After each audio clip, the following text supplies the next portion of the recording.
Bonjour à tous. Pour beaucoup, la francophonie est une nébuleuse floue et très lointaine. Le grand public la résume très souvent par l'idée d'avoir en commun la langue française, ce qui est très réducteur, ne serait-ce que par la diversité qu'elle représente. Alors, quelques précisions s'avèrent utiles.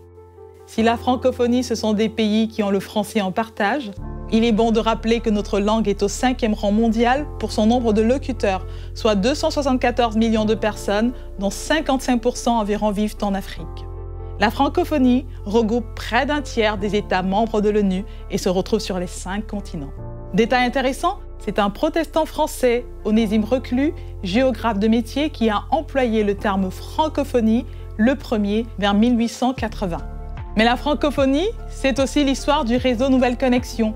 Comme vous le savez, notre fédération d'églises s'identifie par ses 4 lettres, CEEF, la communion des églises de l'espace francophone. De l'espace francophone, un espace ouvert, avec une histoire et un héritage, mais aussi une actualité, avec des actions marquantes et des grands projets, toujours dans le cadre de RNC. Si pour les gouvernements, la francophonie se limite très souvent et uniquement à des intérêts financiers, des échanges commerciaux, des investissements, des actions politiques et diplomatiques centrées sur des enjeux de puissance, pour RNC, la francophonie, c'est aussi une communauté linguistique et multiculturelle que nous voulons valoriser par l'annonce de la bonne nouvelle du royaume de Dieu. La francophonie, c'est aussi des nations dans lesquelles RNC veut établir des relations avec des réseaux apostoliques afin d'être efficace tout en proposant des initiatives concertées sur des sujets spécifiques. La francophonie, c'est une opportunité pour vivre les principes du royaume en lançant un message clair et cohérent. C'est aussi un formidable levier pour agir ensemble dans le monde en ayant des projets communs. C'est pouvoir impulser des actions multilatérales et interactives, en établissant de vrais partenariats pour ne plus parler de diffusion ou d'assistanat, mais d'échange. Enfin, la francophonie, c'est dans bien des situations ne pas être indifférent aux plus faibles, à ceux qui vivent des tragédies, qui connaissent la faim, la guerre, l'immigration forcée, en un mot, les plus vulnérables. Savez-vous que l'OIF, l'Organisation internationale de la francophonie, à la date du 20 mars, célèbre mondialement chaque année la Journée internationale de la francophonie? Pour toutes les églises de la CEEF, ce sera la 3e édition. En raison de son calendrier, RNC vous propose de réserver un temps spécial pendant le culte du dimanche 17 mars 2019.